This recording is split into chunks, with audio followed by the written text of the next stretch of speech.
Hey everybody, it's the Spencers and we're back. We're It's back. been a long time since we had a podcast, babe. Well, no, We not too long. we took a little break, Memorial Day weekend, some other things came up, but we're back at it because we feel like we have something that married couples need to hear about tonight. And it's around communication. Okay. Communication is such a vital ingredient to a healthy marriage. Would you agree? Oh, it's the foundation. It's a It's foundation. one of the foundations, yes. Because without communication, how do you know what the other person is feeling? How do you know how to really be able to communicate, to get something across to them? So it's so important in every relationship. Yes, yes, yeah. And you brought up something the other day I thought was so vital, and I never really heard that perspective before.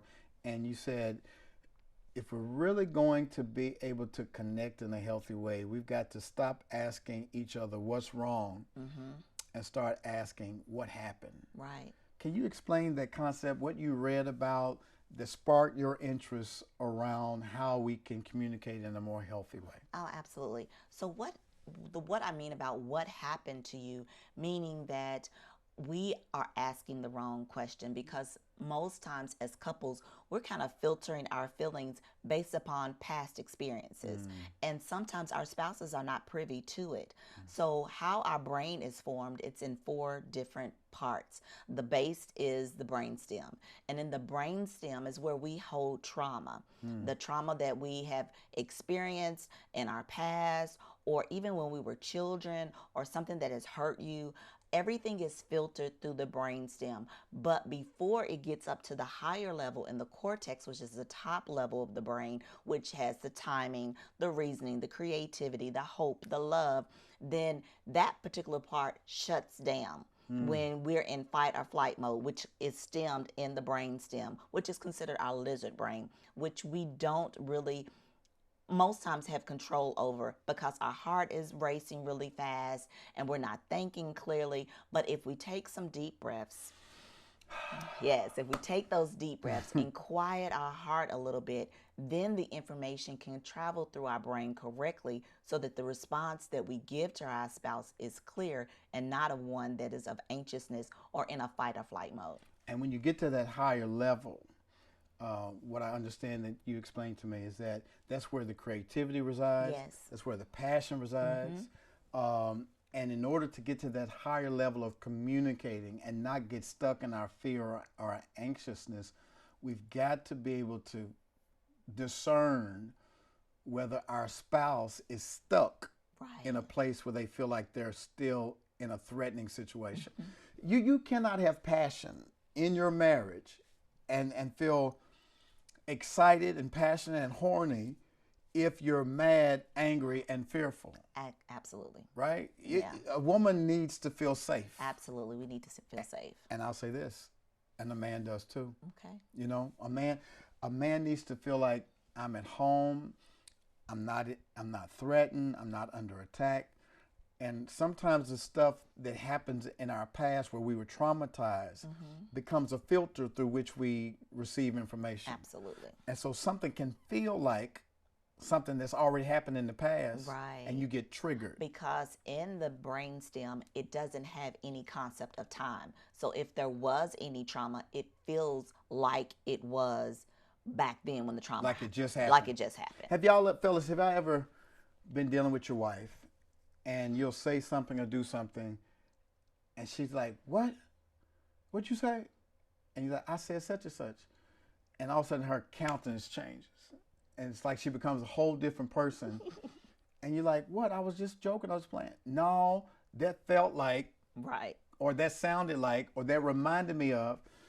And before you know it, they're right back in that emotional space of something that happened months ago or maybe even years ago because we keep a record in our bodies. Yes, our body does hold on to trauma. But what can happen in that time is if you are using your words and you was like, no, that felt like or that sound like, as opposed to the spouse coming back at the other spouse with anger or with, you know, some kind of judgment, just like, no, that's not what it really is. So that will help the other spouse calm themselves down so that they can realize, no, this is not that. Yeah. You know, the other day, I was telling my wife that I noticed she was very busy, very industrious, and she does this from time to time when she's feeling a certain kind of way. She was cleaning and mopping. I mean, she had the eyes of the stove removed. She had comets sprinkled in the sink. She was dusting and mopping. And I said, "Babe, are you okay?" She said, "I'm fine. I'm just cleaning up," which was my signal. She she's not fine. Whenever she's short with me like that, I know it's something else going on. I'm like, "What have I done now?" And I said, "Babe, are you?" "I'm fine." And so I was like, "Whoop, I'm just going to back up. I'm going to let her have her moment." But the Holy Spirit would not allow me to rest in that moment and not take it personal. Holy Spirit began to speak to me and like, she's not well today. Meaning there's something deeply emotionally going on. And it dawned on me that you had just gotten back from Louisville and you spent time with your sisters. And y'all went for the express purposes on Mother's Day of all days, the first Mother's Day without your mom, and you all got together as sisters so you could go cherish your mother, and that was hard on you. It was very hard. Talk about that in terms of like how that impacted you and your mood that day. And when I came finally and embraced you and held you and said, "I know you're hurting. I know you miss your mama," you collapsed and you began to weep, and we embraced each other. Talk about how hard it is sometimes to snap out of a place where you are emotionally, and what should what should your spouse do in that moment when you're feeling all these emotions bearing down on you? Well, one, your spouse should know what's going to work for the other spouse, because you coming and hugging me is what I needed. It may not be what another spouse will need. Another spouse may need maybe a handhold, or hey, let's remove you from the situation. Let's go for a walk. It could be something very simple. But what was going on for me at that time was I was kind of going inward. I was thinking about, missing my mother and trying to, we were scheduling when we were going to clean out, all of her things. And so it was very difficult. My first Mother's Day without my mom. And so I'm an introvert by nature. And so how I recharge is by not being around people. And so I was trying to Even me. recharge. No offense, but yeah, even you sometimes. And I'm an extrovert. I've recharged by being around people. And for me, it felt like rejection, like you didn't want to be bothered with me. But it wasn't about me. No, it wasn't. It was wasn't. about you. And I saw Bishop Jakes say this other day, he and Lady Jakes. He says, sometimes when I come in the house and I'm going through something and I'm trying to process it, just because I'm quiet doesn't mean I'm mad at you. Exactly. Right? And he said, spouses, stop taking it personal. Men, we have got to learn how to be non-anxiously present and not take it personal when our wives shut down or they start cleaning or doing whatever they're doing. We all respond to pain differently or grief differently. And for Rhonda, she needed to be embraced in that moment. And just for me to say, I'm here for you. All of us deal with stress and pain and grief in different ways. And it's so important. When we think about, you talked about the brainstem and getting to the higher level of cognitive functioning where we have creativity and passion and all of that, eroticism. As married couples, we want to go straight to the erotic side, right? We want to get to the passionate side. But if we haven't dealt with the emotions at the base level, in that root chakra, if we don't deal with fear and safety, we will be stuck in a perpetual fight or flight. What are some practical things we can do to move from asking what's wrong to what happened? What are some practical things to do to get from being stuck in fight or flight and getting to the place where people want to be erotic and passionate? Well, one, you have to be able to use your words. You have to be able to tell your spouse what's going on and make sure that the spouse hearing what's going on understands what's going on. And most men, like when they think something's wrong with their wife, they think they need to fix something. Oh man, talk about that. And 9.99% of the times, we don't need you to fix anything. We just need you to be present, emotionally present. Baby, it's hard. It's so hard to not fix stuff because we are fixers by nature. If something is wrong, we want to say, I'm Superman, I'm here to the rescue.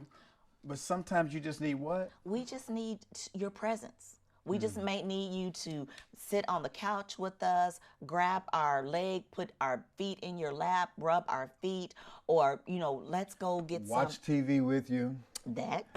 Let's go Oh. get some ice cream, or, something that's very low key, no stress. Because I think a lot of times when you come to me and it's like, what's wrong? In my mind, I'm like, if he don't go somewhere, and he would stop asking me, because I'm trying not to say anything. So I'm tasting my words. And so until I can get those words, because I am stuck in a loop. Did y'all hear what she just said? She said, if he don't go somewhere and sit down and quit asking me what's wrong, I got to come back on that. Because she does the same thing to We me. are totally different Stop. individuals. Wait a minute. Let me put some bass in it. Look. I'll come in from a stressful day, right? And I want to decompress. I don't want to talk. I've used up all my words, and here she comes. And what's your favorite thing you ask me? I don't know. Come on, no. Don't get amnesia. What do you ask me? How's your day? No. What's wrong?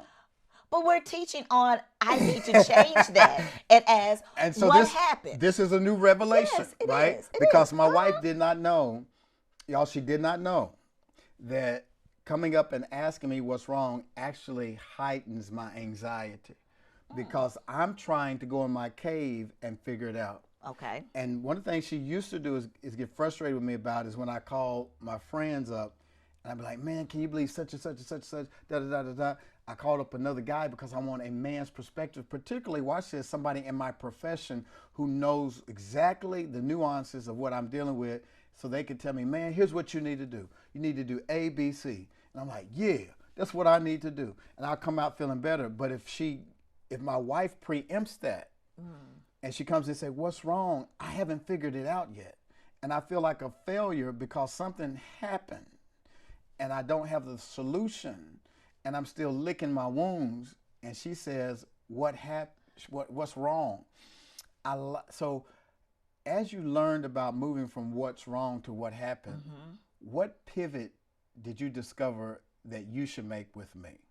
That to give you that space and to ask you what happened in your day, as opposed to what's wrong, or even to say, is there anything I can help you with at this moment? So that I don't want to give you any anxiousness. I don't want you to feel a certain kind of way. So just using our words correctly. And another thing that men can do as well, if you're like my loving husband, you could also say, you know what, give me 10, 30, 40 minutes or whatever it is. So that's going to make me feel like, okay, well, I'm going to leave him alone for a minute, and I know you're going to come back and tell me. Question for you all that are listening. I want you to type in the comments real quick, or email me or something later. What would you rather be asked of somebody you're in a relationship with when you're going through something tough? Would you rather them ask you what's wrong, or would you rather ask them what happened to you? And the deep part, baby, about this thing that you just brought to my attention is that the what happened is not just that day. No. The what happened question also goes back in your past. What happened to you that you are responding to this stimuli in this way? Right. I had to go back to what happened to you in December when your mom passed. And you came back on Mother's Day sad and kind of agitated because anger is really grief turned inside out. And I had to say, what happened? Oh, mama died. She just got back from Louisville.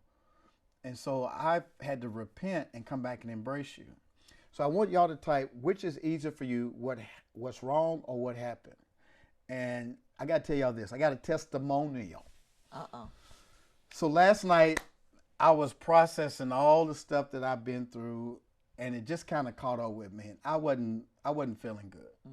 And you recognized it, didn't you? Yeah, I did. And she was coming patting on me. You need anything? You good? I'm sitting in the tub. I'm soaking in my Epsom salt. I got my ashwagandha Dr. Teal's Epsom salt. I'm soaking. I'm trying to calm my mind. She comes in, you need some water? I'm good, babe. So I scrub down, I wash off, and then she's got her moo-moo on. She's doing some work, but then she realizes my love language. My number one love language is touch, making love. And so next thing I know, she comes and she gets in the bed with me as I'm ready to go to sleep. And she says, hey, you ain't got to do nothing, just lay there. You don't have to give so much detail. I know I ain't going to give all the Come on, details. now. I ain't going to give all the details, but I'm just saying, you came and you took the initiative to please me like I needed to be pleased. You were intentional about coming to make love to me before I fell asleep, and that was the medicine I needed. No words, no what's wrong. You came and you ministered to me. And I just, oh goodness, I'm having flashbacks. I just appreciate you so much helping me. And like you said, all of us have our different love languages. And so for Rhonda, when she's going through, she likes for me to rub her feet. And it doesn't always have to be sexual, fellas. It doesn't always have to be sexual. I rub her feet simply because that gives her comfort. Or I'll scratch her head. You know, I'll scratch her scalp. And she loves that. That's her. Or her love language is me helping to clean up so I can take some stuff off her plate without her asking me to. Absolutely. But the point is that we have to learn how to move from what's wrong with you to how can I show up and have compassion. Dr. Tamar Bryant, noted psychologist, she said that she was doing a book signing and she saw this woman who we would say had a bad attitude at the end of the line. She was, and she said, oh boy, she's got an attitude. But then she shifted and put her psychologist cap on. She said, there's a woman in despair. And she said, oftentimes when people show up with what we call a bad attitude, it may be depression showing up as agitation. That person was in despair. And we have to put on our compassion and to say, how can I help this person who's showing up in despair? You don't know what a person's been through when they show up in a way that is not appealing or in a way that seems obtruse. We have to be able to have compassion to say, what happened to them? How many times do we just pause instead of taking it personal and figure out what happened to that person? I don't think as humans we do that enough, that we do take pause to say, you know, this person is showing up in an inauthentic way, and let me just catch myself. And by catching yourself, you can kind of dissolve some anxiety in another person. Yeah. In order for us to move up from the root chakra to the solar plexus, to the heart, to the throat, to the mind, in order for us to experience the erotic energy that awaits us, we have to unlock all of those areas within us, those emotional channels, to make sure they're clear.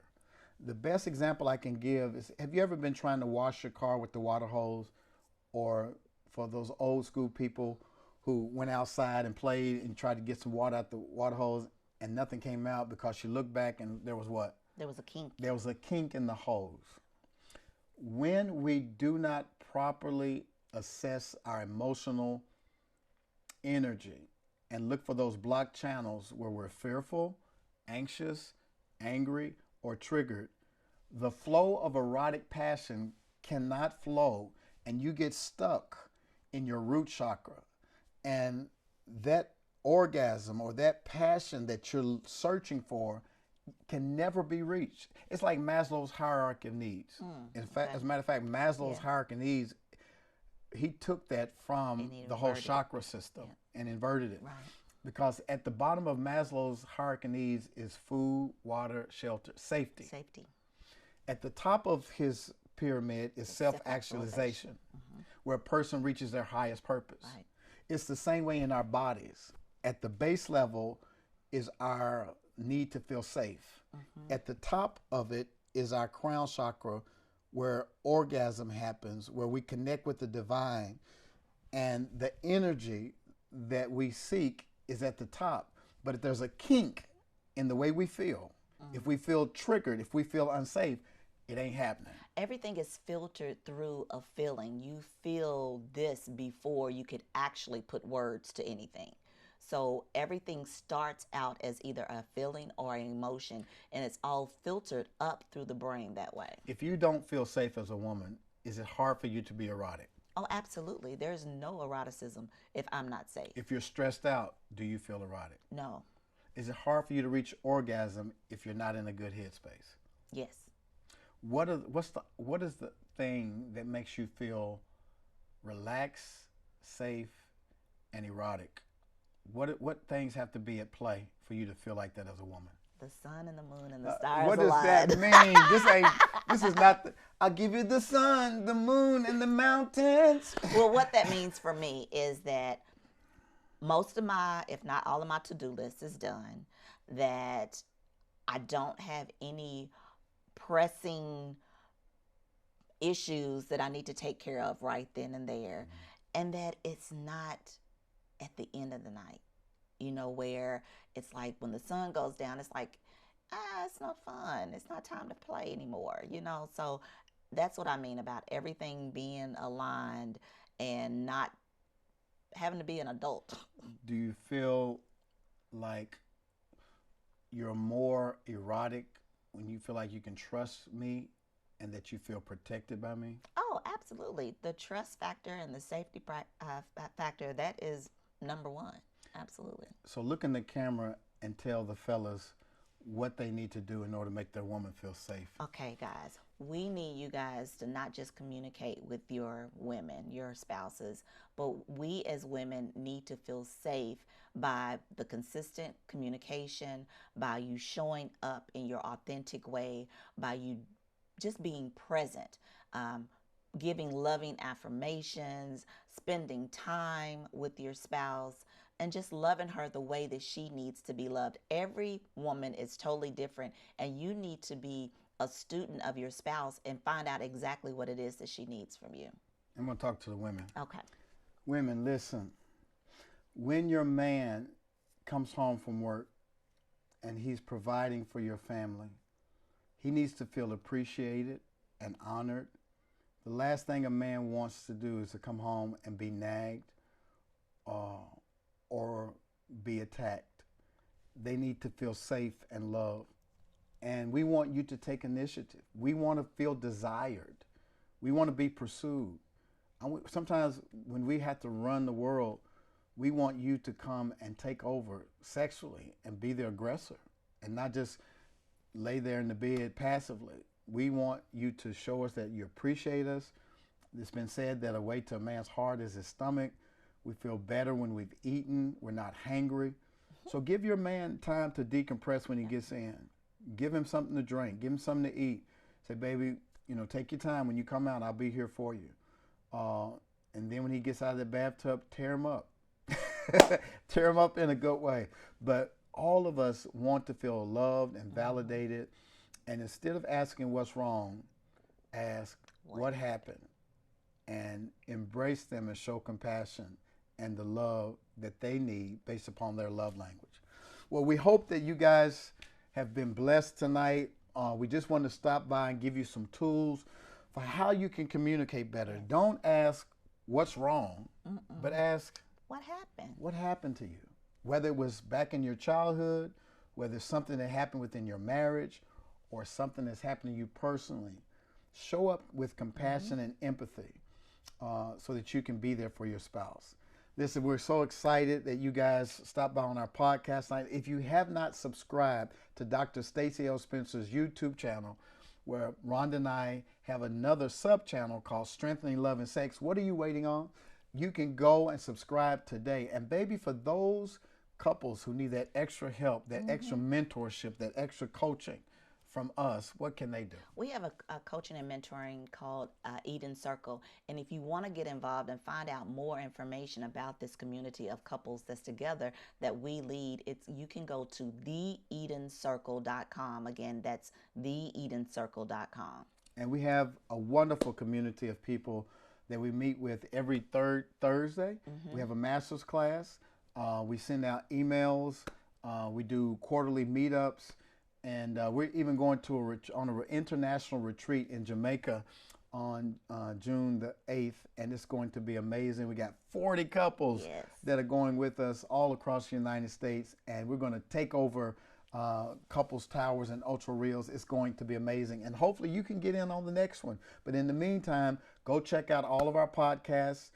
Subscribe to our podcast. We're even on Spotify, Apple, Google, all of the podcast platforms. You can get it, and share this with your friends. If this was a blessing to you, please don't keep it to yourself. Like, subscribe, leave a comment, and we'll be back next time. So stay tuned for next week when we come back again on strengthening love and sex. We love you guys. Keep loving on each other and take your love life to the next level. We'll see you soon.